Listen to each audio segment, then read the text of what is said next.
Hey, what's up guys, welcome back to another video. Today I'm gonna show you how to fix unable to install app on your iPhone or iPad.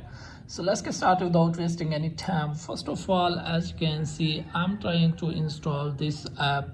So wait for a few seconds. As you can see, it's asking unable to install app in my iPhone iOS 16. So how to fix this problem and install app in your iPhone? So first of all, you can check here.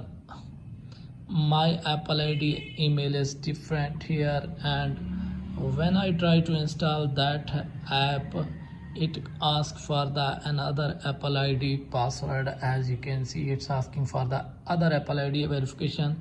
It means that this app is installed with previous ID. So simply, if you have Apple ID password that is asking for that, here it will show on the screen. So type on setting and give the Apple ID password. So if you don't have Apple ID password, simply uninstall the app from here and go to the App Store and reinstall again.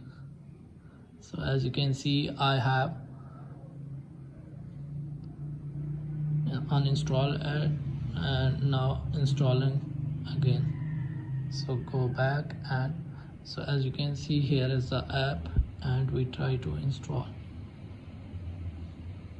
So as you can see, without verification, app is installing right now. So as you can see, app has been installed successfully, so it's working. So if you have any problem, let me know in the comments. Thanks for watching.